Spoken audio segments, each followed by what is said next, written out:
What's up, New York? It is episode 72 of New York State of Sports. Happy New Year, of course. It's the first show of 2025. Ricky K here with you today.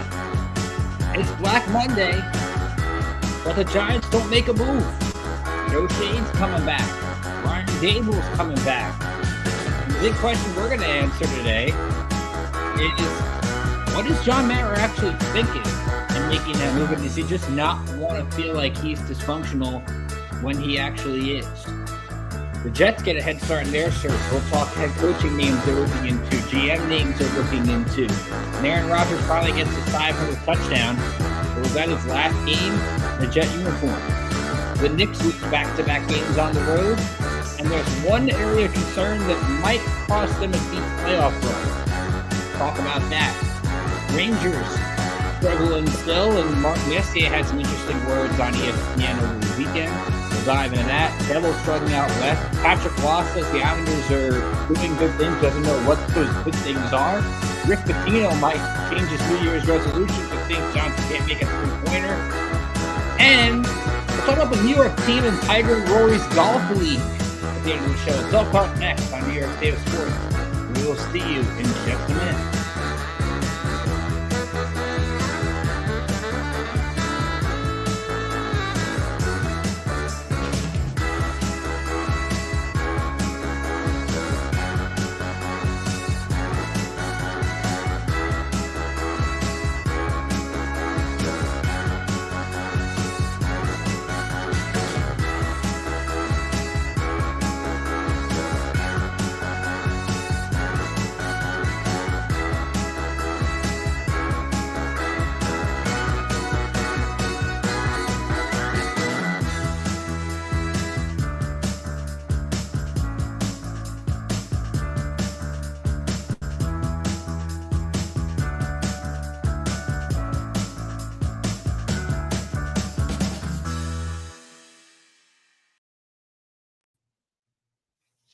And welcome back to New York State of Sports here on IE Sports Radio, direct feed for all that is sports.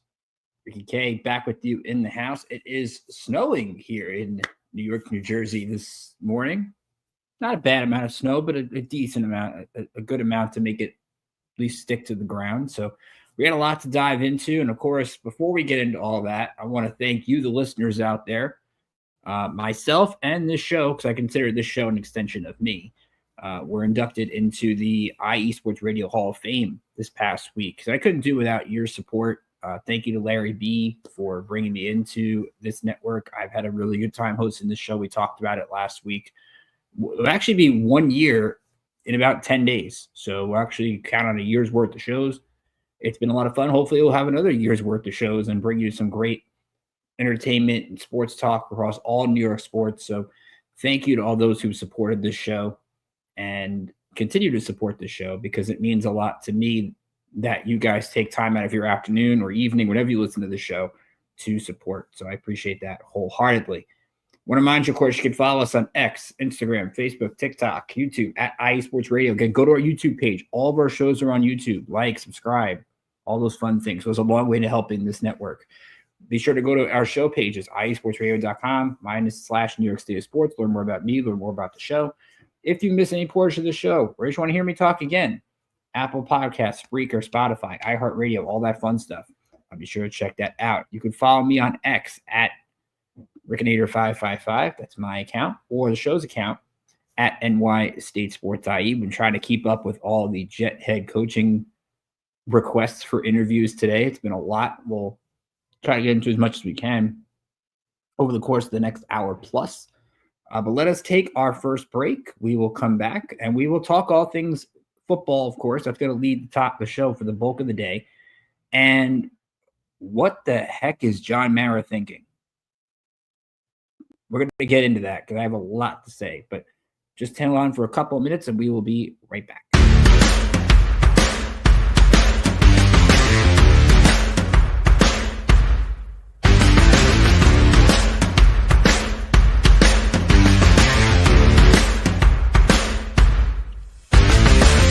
IE Sports Radio fans, this show is brought to you by Planet Jerky Premium Brisket Beef Jerky. Planet Jerky is the official jerky of the 2022 California League champion Lake Elsinore Storm, single-A affiliate of the San Diego Padres. This all-brisket jerky has gluten-free options, contains no MSG, no sodium nitrate, is low in sugar, and high in protein. Go to their website at planetjerky.net and follow them on Instagram at Planet Jerky. Planet Jerky, the jerky that's on a whole other planet.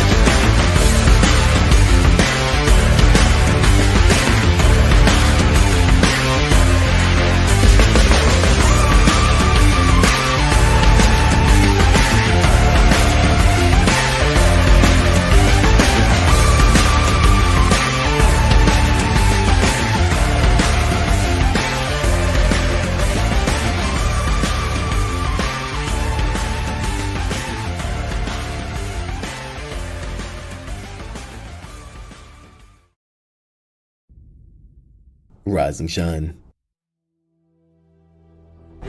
It's 4 a.m. The stars are still out. The sun is beneath the horizon, but it's time to punch in and go to work. The comfort of your warm-ups turns into the grinding out of your reps as the clinking and the clanking of the plates create a symphony of euphoria. There's no other feeling like it. Earn it, burn it, and take what's yours.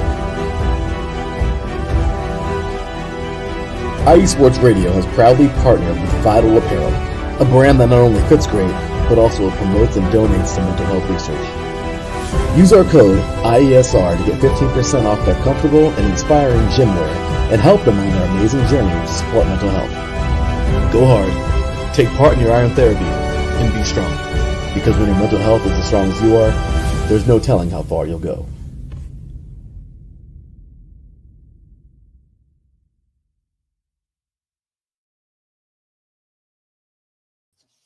Of course, shout out to our great sponsors, Planet Jerky being one of them. If you're looking for a great snack throughout the playoffs, Planet Jerky is a good way to go. Great flavors of premium brisket beef jerky. And Vital Apparel, of course, it's that time of year, focusing on your mental health, focusing on, of course, great gym wear as you work on those resolutions. Be sure to check out that and use our code IESR. You get 15% off, which is fantastic. So let us talk, of course, we'll start with the team not making a change, and that's the Giants. John Mara and Steve Tisch sent out a statement at about 8:30 a.m. this morning that the Giants are not only going to bring back GM Joe Schoen, but they're bringing back head coach Brian Daboll as well for their basically their fourth years.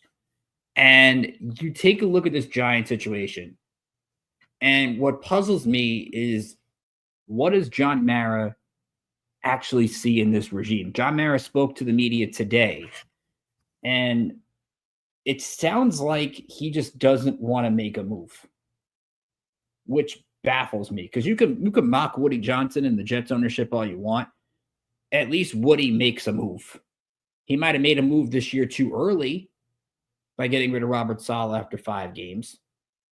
And he might have made a move a little bit too early or too late with Joe Douglas, the GM. But he made a move.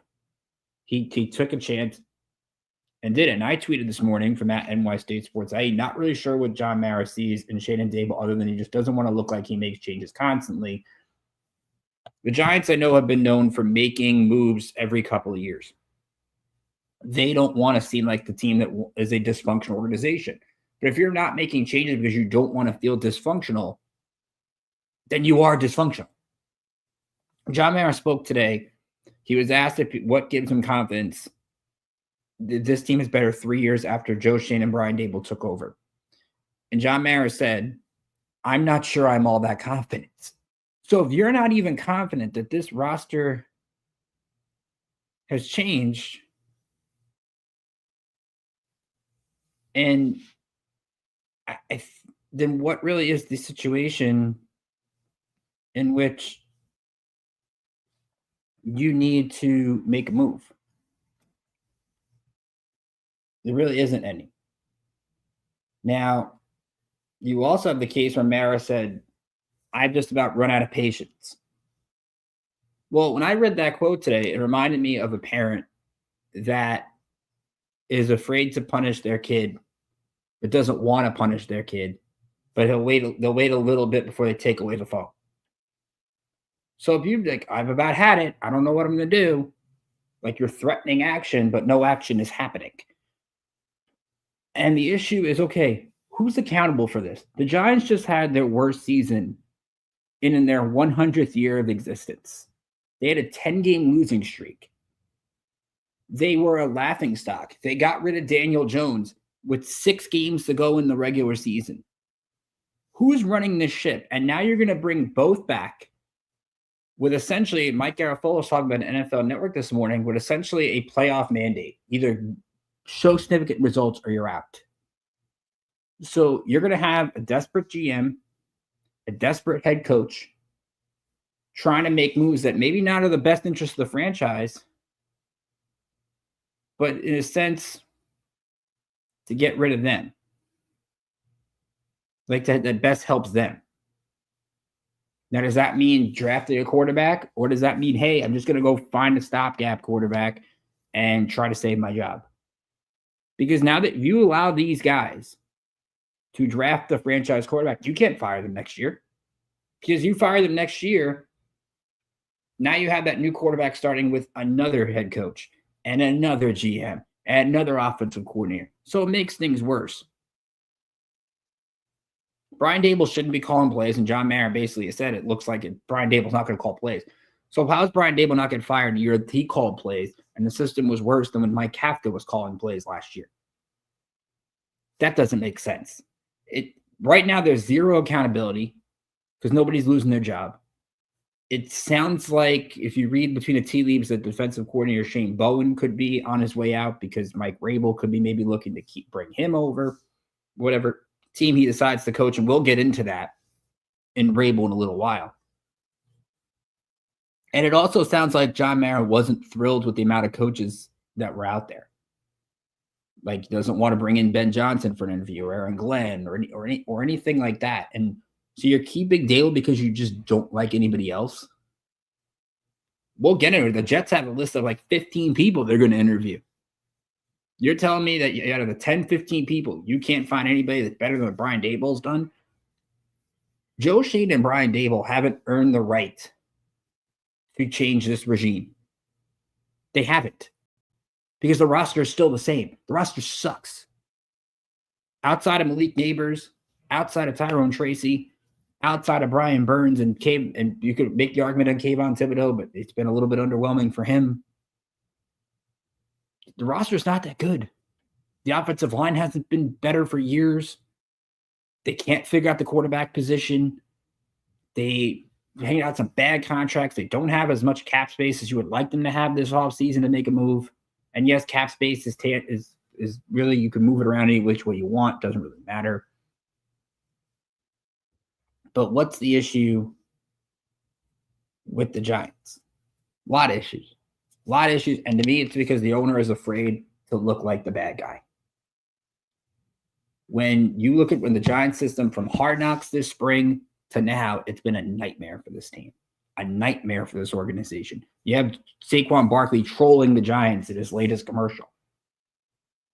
The Giants, as I saw Evan Cohen on ESPN Radio said this morning, the Giants are the new Jets. The Giants are the Jets wearing a blue jersey. Because there's nothing that they've shown, if you're a Giants fan, that they're going to get this right. They're delaying the inevitable. Because you look at that schedule next year, and I'm going to read off some of the Giants' opponents next year that are on that schedule, and it's definitely not a last place schedule. I will tell you that much. How do you expect this team to turn it around? So here are the Giants' future opponents for next year. At home, they have the Packers, Chiefs, Chargers, Vikings, Niners. On the road, Chicago, Denver, Lions, Vegas, Patriots, Saints. That home schedule alone, you might not win. You maybe win the game at home. And they only won one game at home this past year, and a game they didn't want to win. And Mara said if today he was talking about tanking, that if I didn't believe in tanking, otherwise I would, as long as I'm the owner. So let me ask this to John Mara. What was that yesterday against the Eagles? You're telling me a Giant team couldn't beat the third string Eagles at quarterback? Tanner McKee looked like he was completing every pass left and right against his team. Philly was not even playing, mostly backups, and you lost. and you showed really nothing. And Brian Daboll basically went for it every fourth down. You call that coaching to win? Because I don't. They tanked better yesterday than they did against the Colts when Drew Lock had 5 touchdowns. And you could argue that it's hard to tank in the NFL. Look at the Patriots yesterday. They need to lose to get the number 1 pick, and the Bills tanked better than they did. But you're talking about Drew Lock yesterday, who threw for 138-yard touchdown and pick. A Giant team that on combined 3rd and 4th downs was 6 of 18. A team that averaged 4 yards a play. And they were averaging like 2 yards a play in the first half. That's a competitive product? Because I don't see that. So they have the 3rd pick in the draft.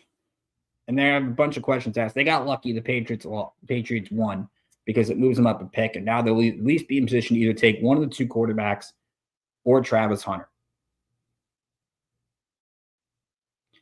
And that's going to put them in an interesting position, as we talked about. Do they think Shedeur Sanders and Cam Ward are the guy? Are they going to go up from 3-1 with Tennessee? Are they going to try to get up where Cleveland is? Because Andrew Berry, the Browns GM, announced today Deshaun Watson's had a setback in his Achilles rehab. So if that's the case, you've got to think Cleveland might be in the market for a quarterback, or maybe they go out and get a veteran. And the question is, who is your next quarterback? Are you going to draft Sanders? Are you going to draft Ward? Are you going to sign Sam Darnold to a crazy amount of money? Are you going to sign Kirk Cousins? Are you going to sign Russell Wilson, Justin Fields? There's not a lot out there. So that to me is a big question. If the Giants don't believe the quarterback is the future, don't give me, and please do not comment here on YouTube and say they're tanking for Arch Manning. That would be the most stupidest idea on the planet. Just because his last name is Manning, they're going to wait for him in a year. You wait for him in a year, there's going to be more planes and banners and all that stuff. And it's going to be so apathetic if they try to do that. That would be the biggest mistake John Mara can make. The biggest mistake the Giants can make is try to wait for another Manning to show up and save the day. That would be ridiculous. The only plus side for the Giants yesterday, Malik Neighbors sets a record. He breaks the single-season reception record recently held by Steve Smith. So congratulations to him. He had the touchdown catch from Locke yesterday where the Giants cut the game to 17-10. Really good rookie year for him. I don't think really, outside of some drops and outside of some legal shift penalties that we've talked about on the show, really it's been, I think, a strong first year for him and something to build on, no doubt. But, man, the Giants are a mess. Let's talk about the Jets instead. And the Jets, at least yesterday, end their season on a positive note. There was never really any thought that they were in tanking mode yesterday.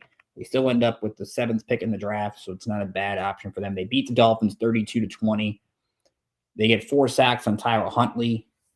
Their defense ends up forcing 4 turnovers. Dolphins were a mess. Tyreek Hill wants out of there. It's crazy for them. But Aaron Rodgers ended the year on a good note. 23 of 36, 274, 4 touchdowns. He threw his 500th to Tyler Conklin, bounced back after a first pass interception, and a weird trick play that just didn't work. Devontae Adams ends up getting a touchdown in this game. Allen Lazard gets one, so he finds his old teammate. Breece Hall catches a screen toward the end of the game for a touchdown. And when you look at Aaron Rodgers' season as a whole, it's actually one of the better seasons by a Jet quarterback ever. He comes up about a few yards short of 4,000, 28 touchdowns, 11 interceptions. And if you look at Rodgers' last 5 games, he throws for 9 touchdowns, 3 picks over that stretch.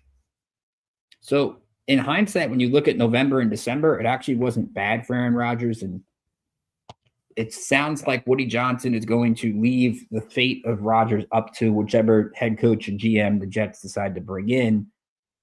And the question is, can the Jets do better or at least have a better plan with Aaron Rodgers? I'm not so sure they can, because they're not going to be in a position to where, hey, outside of Sanders and Ward, there's not a quarterback you can really take at 7. Do they go into the free agent market and try to find somebody? I mean, we're going to get into that in due time. Right now, the bigger question for the Jets is their head coach GM search. And there's one thing the Jets, I think, that have done right in this entire process, and that is they are the ones actually looking for both a coach and a GM. You've seen teams that are looking for coaches in Jacksonville. They're still keeping their GM in Trent Baalke, which is insane. They are teams like the Bears keeping Ryan Poles and trying to find a new coach. Saints, Mickey Loomis is still there. They're looking for a coach. It doesn't make sense that these teams try to do things backwards. At least the Jets are going to have, whether the coach reports to the GM or whatever, vice versa. They're at least hiring everybody all at the same time. That gives them a step up. And what they're doing very well in this search is they're going to talk to everybody. And I mean everybody. I'm going to read off some of the names that they're going to talk to. Lions offensive coordinator Aaron Glenn. Texans offensive coordinator Bobby Slowick. Bills offensive coordinator Joe Brady, which I actually think is an interesting one. Broncos offensive coordinator Vance Joseph. Steelers offensive coordinator Arthur Smith. Chiefs offensive coordinator Matt Nagy. Vikings defensive coordinator Brian Flores. And their quarterback coach Josh McCown. Niners quarterback coach Brian Greasy, which I thought was a really interesting name that they put in for.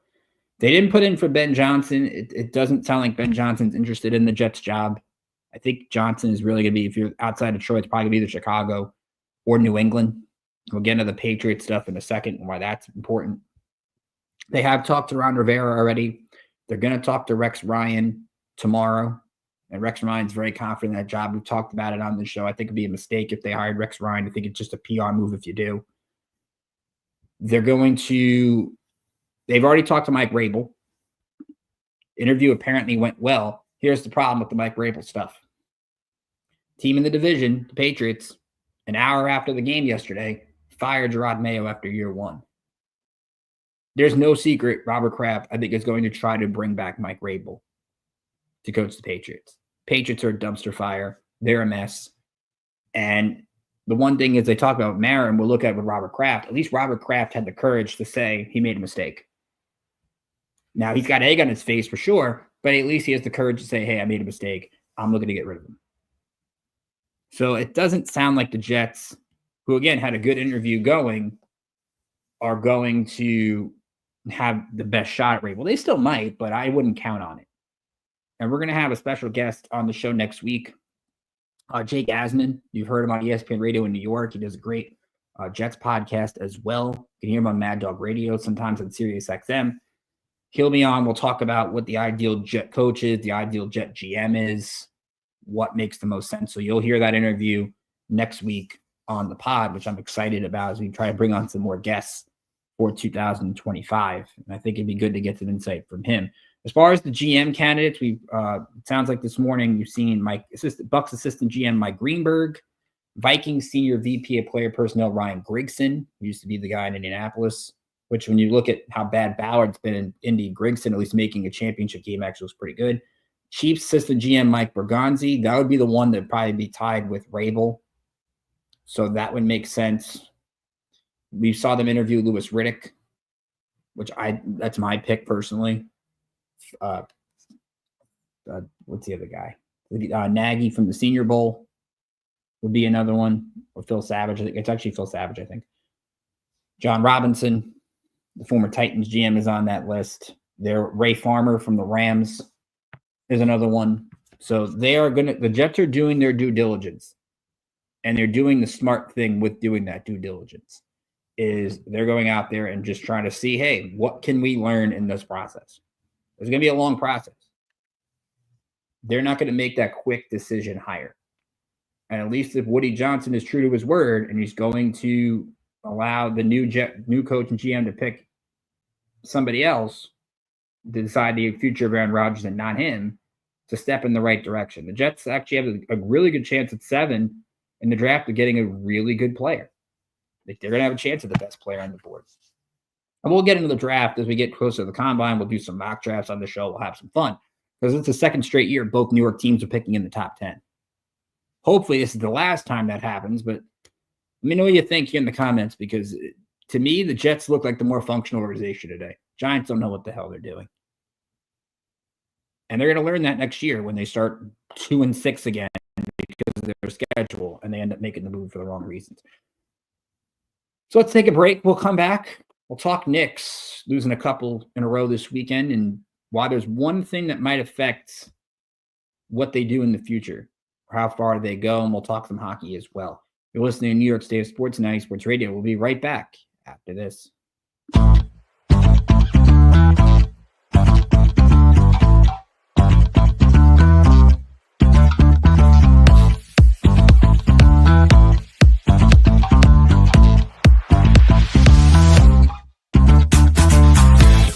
Hey there, IE Sports Radio fans. Be sure to check out our sponsor, Seal the Deal Wax Seals by Cecilia B. You just finished your very own wedding or baby shower invitations and you're looking for that extra special touch? Maybe you just wrote a letter to a relative or a friend and you want to add to their smile when they receive it. Then seal the deal with Cecilia's handmade sealing wax stamps for your invitations, letters, and gifts. You bring the deal, we'll bring the seal. You can find them on Instagram at sealthedeal_wax stamps and on Facebook, Seal the Deal Wax Seals.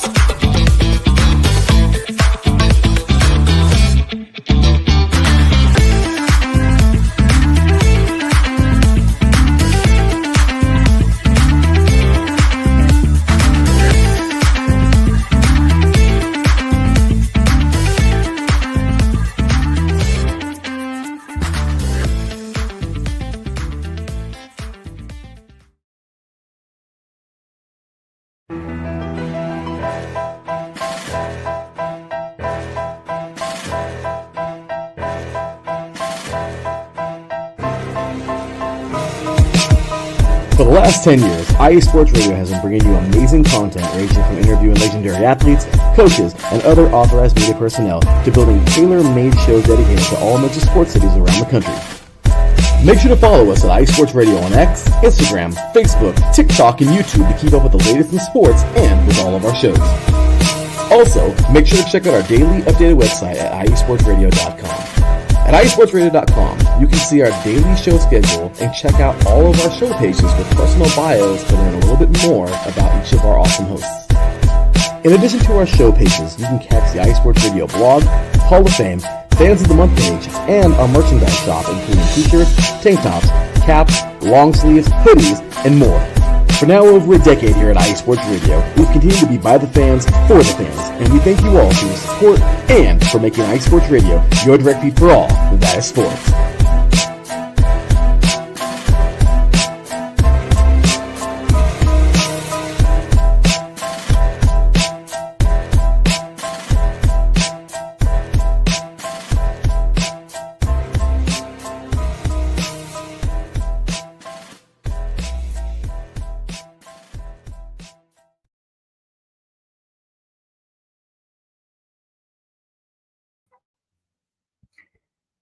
And welcome back here to New York State of Sports and IE Sports Radio, your direct feed for all that is sports. Ricky K back with you. We just finished up talking about some awesome, well, not awesome, but some football news with the Giants and the Jets.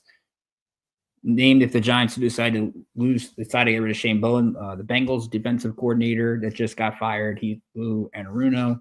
He's from Staten Island. That would be an interesting name to bring back to New York, but the Giants have changed defensive coordinators like crazy. So that's something to monitor. So let's talk about some basketball. Not a great weekend for the Knicks. They've had a good season overall. They're 24-12, so there's not been much to complain about, and definitely had a good showcase of games this week. They beat Utah on Wednesday on New Year's Day, 119-103, and then they played the Thunder. Thunder have been red hot. They've won 15 straight if you don't count the play-in tournament where they lost the NBA Cup that they lost in the championship. Very good game. Knicks actually were in control for the bulk of it, and the Thunder outscored the Knicks 37-19 in the fourth quarter. Shai Gilgeous-Alexander goes for 33 points. And the thing that was the difference in this one, the Thunder got 44 points from their bench, the Knicks had 5. Yes, your stars can play well, like Bridges had 24, Cat had 22 boards and 17 points. Brunson has 22 despite not making a three-pointer. Knicks only go 9 of 32 from 3. Thunder make 14 out of 27. Now it's difference in the game.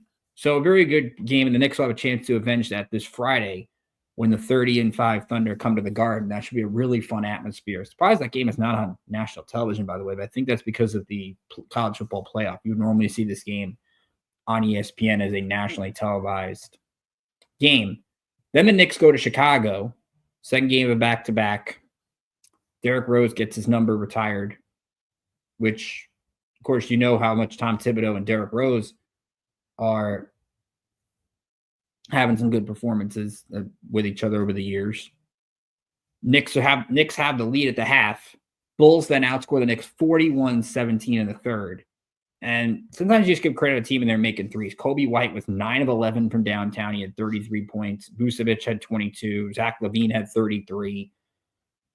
Bulls were also a team with their bench getting it done. They had 31 points off their bench. And the Knicks had 17, 8 of them coming from campaign. Cat had 44 points, 16 boards, 5 assists. Josh Hart had 16 boards, 10 assists, but only had 2 points. And it leads to a bigger question with the Knicks right now. And look, they're going to be fine. When you look at the East in the standings, they're the number 3 seed by 3.5 games. If you look at Milwaukee, they're up by 5.5 over the 5 seed. So it looks like the Knicks are going to be in that, barring anything crazy, you're going to be in that 3 to 5 range in the East. I can't see them dropping below that. The problem right now is they don't have a lot of scoring from their bench.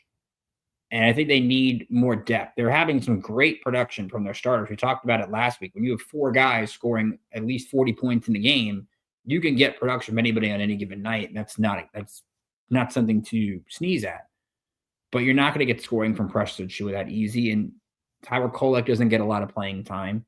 Deuce McBride right now is out with a hamstring injury. They still could use Mitchell Robinson back. So they're going to get depth pieces back as we go. And, of course, bringing Landry Shamet back, that's something to keep an eye on. Can he provide some kind of spark? And if not, over the next month, the Knicks have to really look into with the remaining draft capital they have. And they gave up a lot to improve this team with Bridges when they made that deal. The Cat stuff, they gave up Randall and DiVincenzo. So it wasn't really so much draft capital with the Cat deal, which has looked fantastic, by the way. They have to look at, okay, what pieces can we get that are going to give us that spark off the bench? Who is going to be that? We saw last year they tried to get Bogdanovich. Bogdanovich ends up getting hurt during the playoffs. You can't avoid that, but the Knicks are going to need something similar of that ilk over the next month in a deal to improve their chances, because you're looking at the East right now and Cleveland looks stacked. Boston looks stacked. They've got the pieces they need, but can the Knicks take that next step? That is going to be something to monitor over the next month or so as to what this team is actually capable of doing. Now, they get a little bit of a break in that they're going to play a lot of home games over the next month. So they've gotten through a lot of their road slate, which is awesome. Knicks are going to be home to the Magic tonight. Orlando's banged up. Suggs is out. Banchero's out. Wagner's out. They're favored by 11.5. That's a game I think they should bounce back in. They dominated the Magic this year. They play the Raptors on Wednesday at home. They should blow out Toronto. We talked about the Thunder game Friday. They're home to the Bucks on Sunday, and then they're home to the Pistons on Monday. So a lot of home games coming up, and then they have a road game against the Sixers, and then they have 2 more home games before a road game in Brooklyn, which is kind of like a home game. Then they have 3 more home games. The Knicks are basically in New York a lot in January, and I think that's going to help them despite the schedule getting tougher. It's going to be easy. We have some comments here in the chat. Ralph is here. Yes, this is an awesome hat. I've had this hat for a while. I've worn this hat in different places. This hat gets a lot of ire depending on where I go. Some people said I have ML, like I don't know which baseball team to root for, but everybody's on that. And then NXTL68. Yes, it is very snowy here. What's up, Daryl? And, of course, check out the Extra Mile. Great shows again in January. It is snowy here. Fortunately, it is not crazy snowy out here, but at least you got some stuff sticking to the ground, which is pretty cool. Talking about the Nets. Now, the Nets situation is interesting. Brian Windhorst and the NBA Insiders and ESPN were talking about it this week, about how the Grizzlies and Nets aren't really friends with each other after the whole Dorian Finney-Smith stuff. They thought they had a deal. It didn't happen. Really, the only thing now you're looking at with the Nets is going to be what they do at the deadline, particularly with Cam Johnson. That's a piece they don't have to trade right away. They can wait until the deadline to make that deal. It wouldn't shock anybody if they did, just because he's going to be in high demand. And the Nets are looking at, hey, I was reading that article from ESPN. It sounds like Sean Marks wants to quickly retool. This isn't a rebuild project. Which you could argue it's tougher in the NBA to quickly retool in the NFL. I mean, you look at the NFL, we saw they've been 35 straight years that 4 more different teams make the playoffs, which is why I hate the whole rebuild argument and how you got to have patience. You don't have to have patience because everybody makes the playoffs every other year. Look at the Commanders. They get the second pick, they're in the playoffs. So it doesn't really surprise anybody that's how quick it is. So the question is, do the Nets want to take on the headache that Jimmy Butler is? Jimmy Butler, I think, is a piece that helps you get to a contender. I don't think he's going to be the main piece anymore. He battles injuries. And right now you're seeing he's a headache for Pat Riley. I don't think that Sean Marks should want to deal with another headache for the Nets, but they have the draft capital if they want to get Jimmy Butler. We talked about it last week. 31 picks over the next 7 years. That's insane. The Nets have at least made themselves more of a tanking team. Look, they're right now 3 games back of the final 10th spot, but they're not as bad as Toronto. They're not as bad as Charlotte. They're not as bad as Washington. Don't know if they're going to get to that direction. We'll see. The Nets did get a win Thursday against Milwaukee, which was pretty cool. They've beaten the Bucks a few times this year, although they got blown out by 29 at home to Philly on Saturday. They get Indiana tonight at home. They get the Pistons at home on Wednesday, and then they go out on the road to Denver Friday night and Utah on Sunday. But the Nets, that's going to be the big thing to watch for the Nets coming up, is what they do with Cam Johnson. That's the last piece they have to trade, and then we'll see where this team stands. They got a good amount of cap space, good amount of draft capital. They're going to be a team, I think, to watch more in the winter as we get closer. Move on to hockey, and it was a mixed week for the Rangers. They looked awful against the Capitals on Saturday. They were on ABC twice this weekend, so they were actually on the national stage, which led to some interesting comments from Mark Messier before Saturday's game that the Rangers core, he says, is fractured. So you can't, again, you're looking at a chance to try to fix this team, but is it fixable? And you keep trading people away. You saw Zach Jones, the young defenseman. He's frustrated about the lack of playing time he's getting, and that's fair because this is a guy that's a future piece of the Rangers. And we saw Capo Caco getting scratched constantly, and he eventually got dealt to the Kraken. So what do the Rangers exactly look for? Now, it's tough to really expect a lot of great results because Igor Shesterkin's on IR. I mean, that's the piece that was saving their defense. And Jonathan Quick, who looked really good Thursday against Boston. Like, they don't win that game without Quick, and the Rangers just had nothing against the Capitals. Alex Ovechkin was able to score a goal. Washington scored 6 goals in the final 2 periods in that one. But a good bounce-back win yesterday against the Blackhawks. Yes, the Blackhawks are bad. Sorry, Adam Karnik. But Filipino got 2 goals. Adam Fox got 2 assists. Mika Zibanejad made some history, his 400th career point. So that's a good mark for him. Trocheck got a goal. Good game for Louis Domingue, who's now the backup to Jonathan Quick. Quick, by the way, is 1 win shy of 400, so it'll be a good milestone for him when he gets it. Fortunately, it's going to be a tough road to go for the Rangers this week.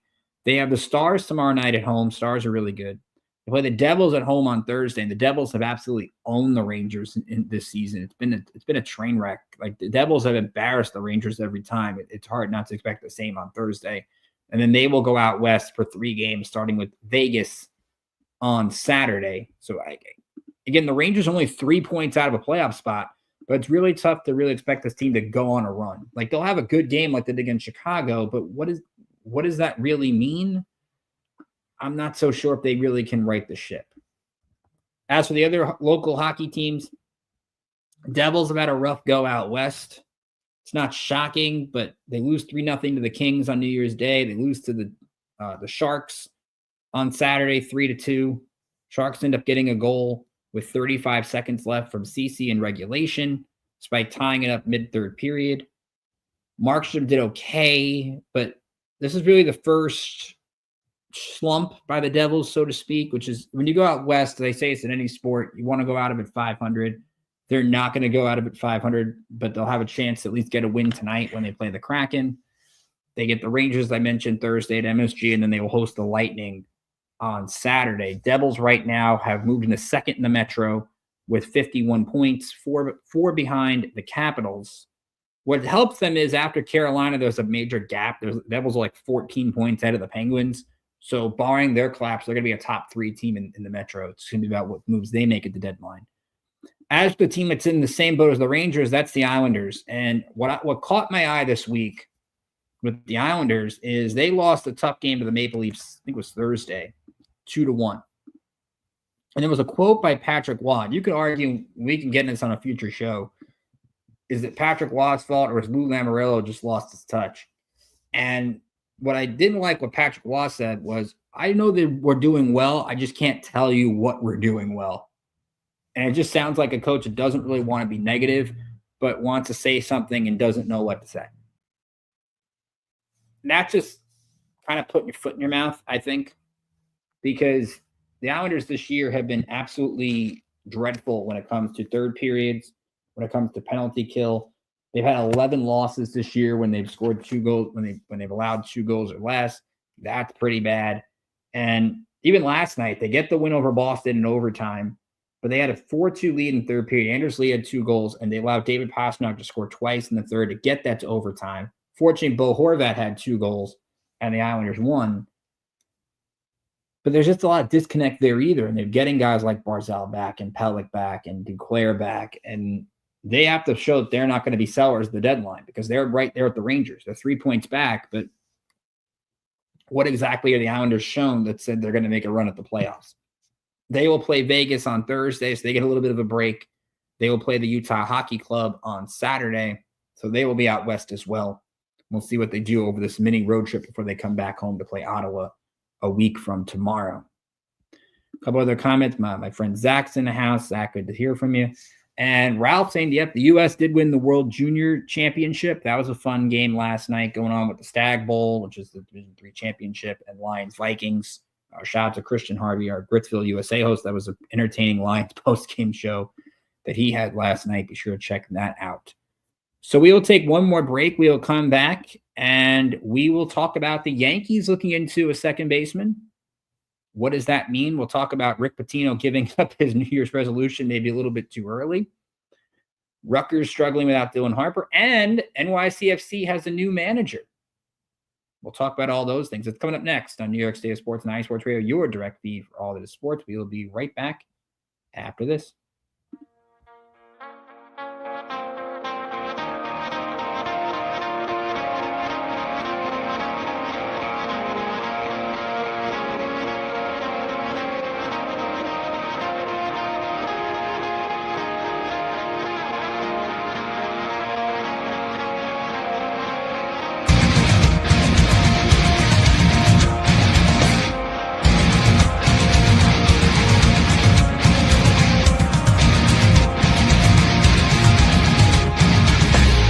Hey sports fans, do you like wine? Well, we've got the show for you. This is Let's Wine About Sports, a show where we talk about wine and sports simultaneously. From the classic Cabernet Sauvignon all the way down to the grapes that you've never even heard of before. Oh yeah, we cover it all. And we'll talk about a little bit of sports as well. Football, hockey, collegiate, women's sports, it doesn't matter. We're going to talk about it all, and we're going to whine about it all. So join me Monday at 8 p.m. on IU Sports Radio, your direct feed for all that is sports.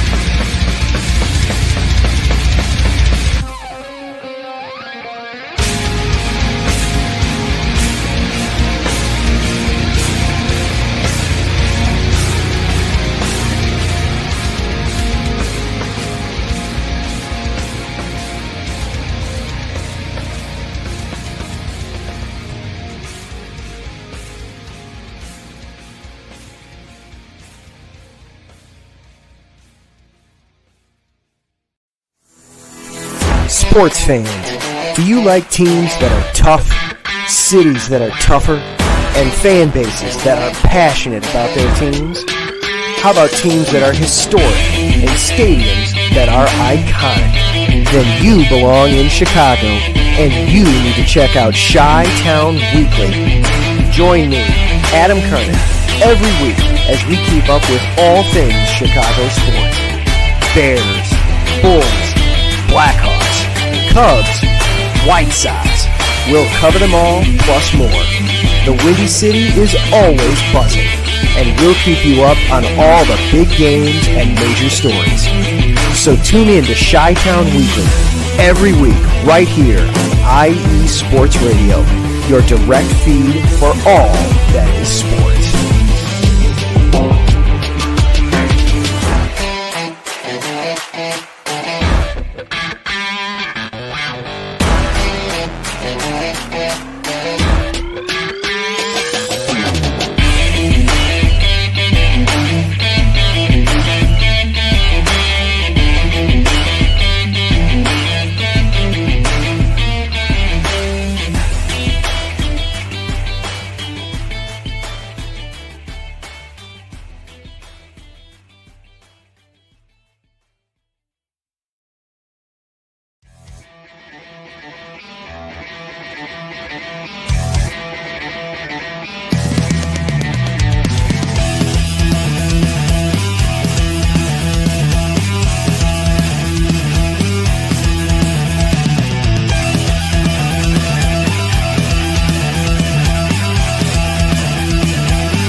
It's IE Sports Radio. It is your direct feed for all that is sports. It is Philly Sports Talk with Cash and Chris every Tuesday night right here on IE Sports Radio, your direct feed for all that is sports. Philly Sports Talk with Cash and Chris is the most comprehensive view on Philadelphia sports exclusively right here on IE Sports Radio. You know what it is, your direct feed for all that is sports. Tuesday night, IE Sports Radio, Philly Sports Talk with Cash and Chris.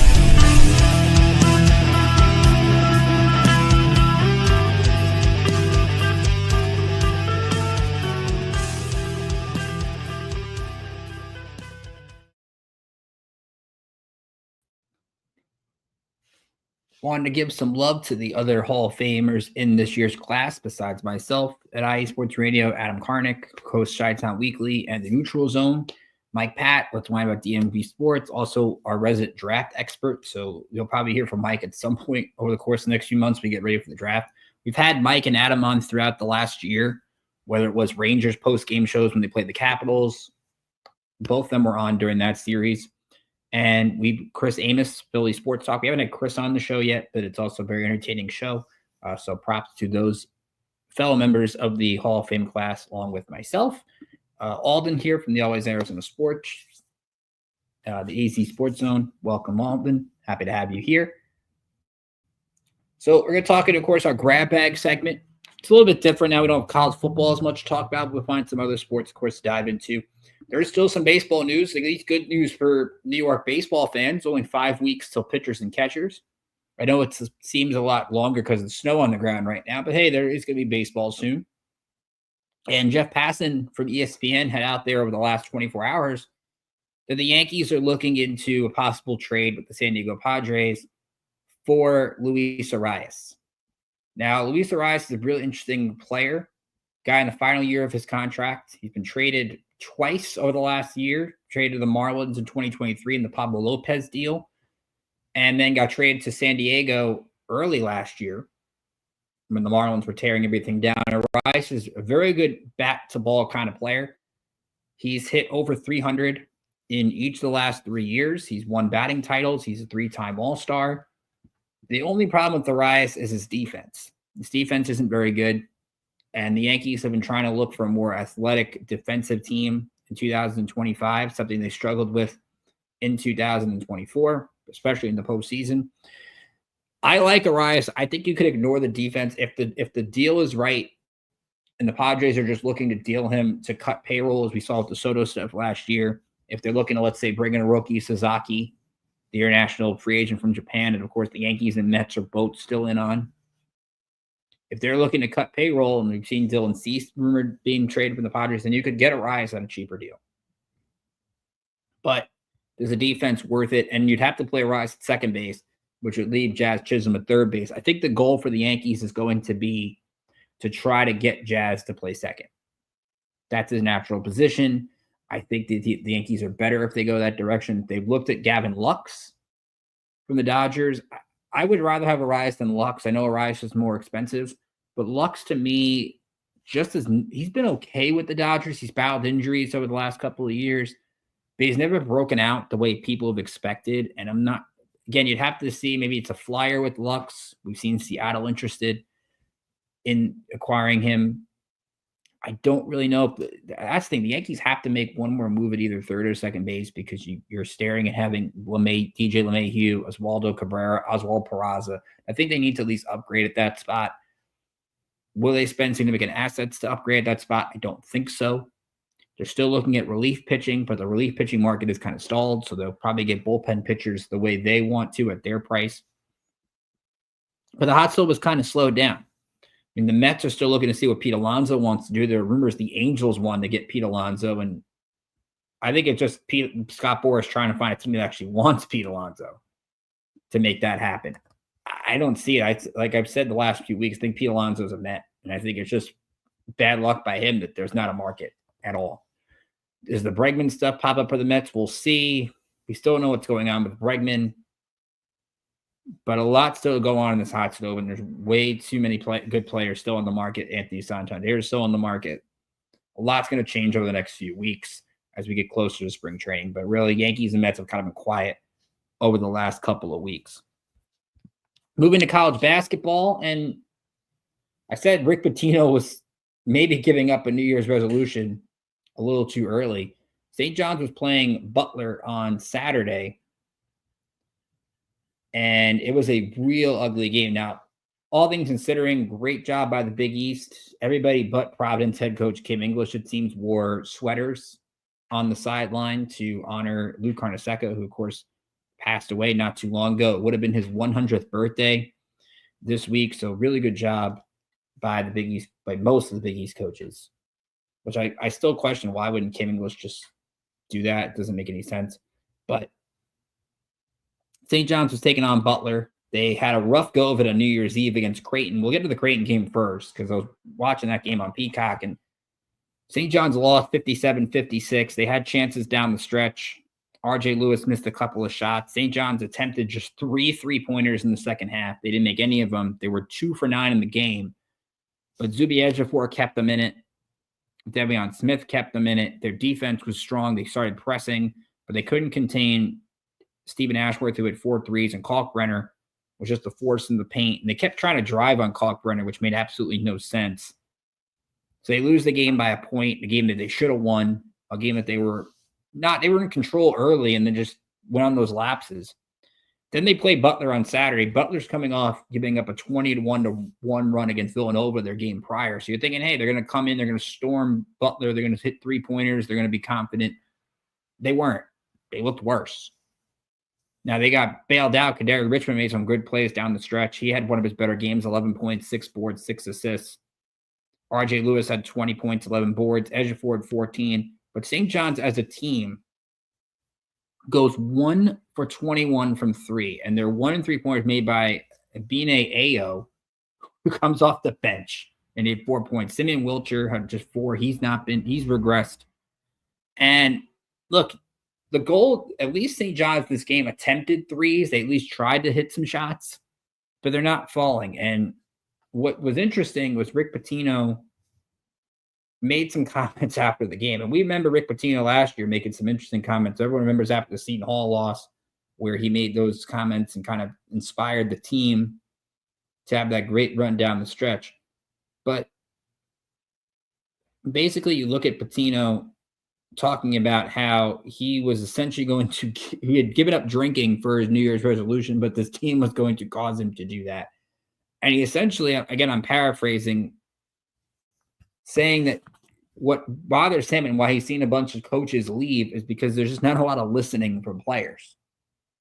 Where you can give the scouting report, you can give all these things, but if your players don't buy in, there's only so much you can do. And that, to me, is a really big concern for this team. If they don't fix these issues, they're not going to go the way they want to go down the stretch. Look, the Big East is winnable. We've seen it. We've seen UConn struggle. Yes, they beat Providence yesterday, but it was a real ugly game. and they're dealing with some injuries. Liam McNeely is out for UConn for the next couple of weeks. And you need to see players step up, and you need to see players like I want to see Simeon Wilcher make some shots. That's what Patino said. It's from my friend Jaden Daly from Daily Dose of Hoops. Young people are different these days. I'm still struggling with it. I'm not quitting like some other coaches, but I'm struggling. I gave up drinking for New Year's, but after today, I think I might have the shortest resolution in the history of mankind.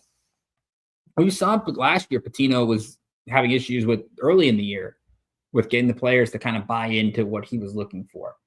And that to me is alarming because this team really needs to get on a run just to remember they don't have a lot of great wins on their schedule. They get a couple of good opportunities this week. They're at Xavier tomorrow. Xavier is 9-6, but it's a road game in the Big East. It's always good if you can get those road wins. They help with the metrics and things like that. And then they are at the Garden on Saturday night. They will take on Villanova. That's a 7 o'clock Eastern game on CBS Sports Network. Villanova's right at the ship. Con Neptune's team has looked a lot better as of late. They're 10-5 on the year, but they've won a couple of Big East games. They've actually been pretty good. The Big East, I said, is kind of down. Marquette and UConn are 4-0. They have Georgetown a week from tomorrow at the Garden. And Georgetown, Ed Cooley's got a good squad, 12-2 on the year. They've won 5 in a row. But really, outside of Creighton, you have the top 6, and then Xavier, Providence, Seton Hall, DePaul, and Butler. Those teams you should beat. So very interested to see what St. John's is going to do. You look at Rutgers. They took on Indiana. Now, Dylan Harper had a triple-double against Columbia, so shout out to him.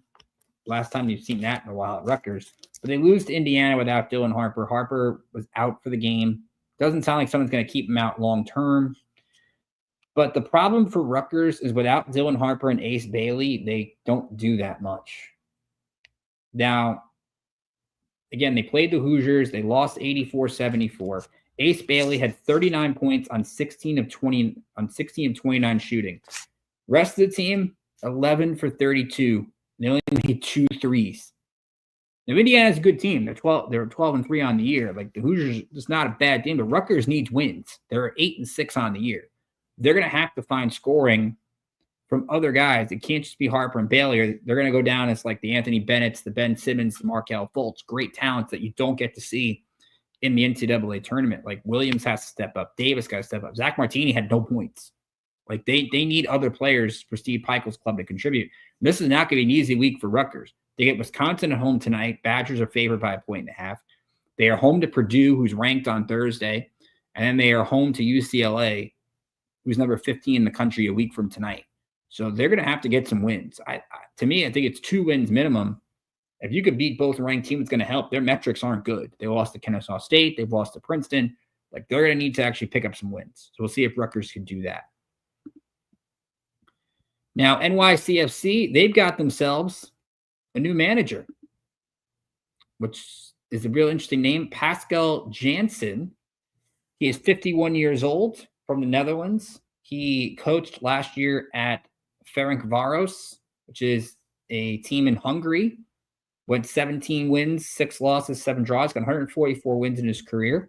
Replaces Nick Cushing. And this is a player that at least from what I've read, is a more offensive-based coach. I think it's going to help them get more time in the attacking third. It's a team that really relied a lot on its defense last year. Blew a lot of second-half leads because they couldn't really stay on the attacking side. So bringing in a new manager is, I think, going to be of help. It's not a name that's going to be quite familiar with a lot of casual soccer fans, but it's a guy that's got a track record of winning.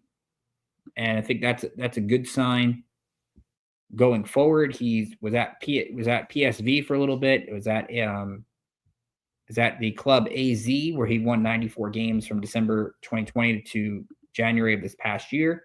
So some strong pieces overall that I think fans can be thrilled with. So we'll see where that goes. And then to wrap up, now this isn't based in New York, but I wanted to talk about it a little bit. I'm actually real excited for this event. It starts tomorrow. I think it's down in Florida. No, I gotta look where it's based out of real quick.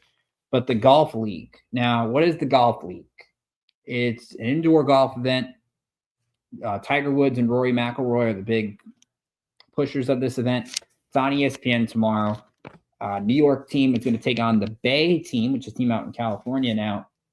They're not based out of New York. They're just different teams, but the New York team is really good. It's Ricky Fowler, Matthew Fitzpatrick, U.S. Open champion of the past, and Xander Schauffele, who, of course, won the PGA this past year. So it's a really good trios event. You'll see singles, you'll see teams. The guys will be hitting off things that'll feel like real sand and real fairway and real rough. I think it's gonna be a lot of fun.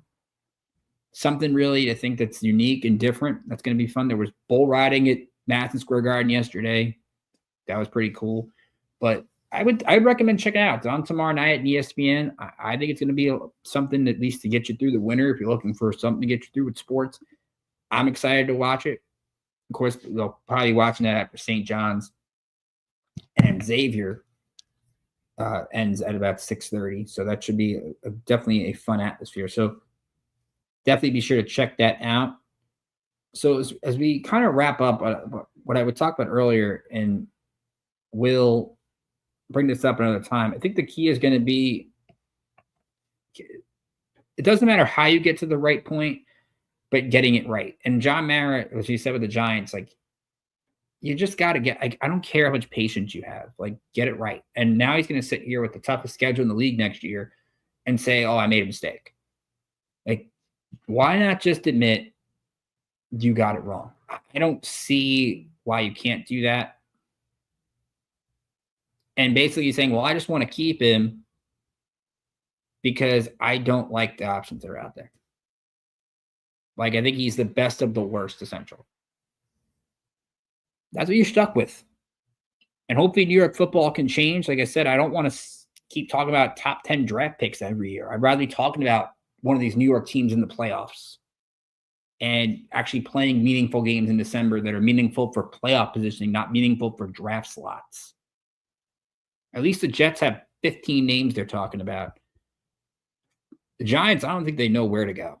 And I think that's more of a concern than the Jets, who at least have an idea of what their focus is.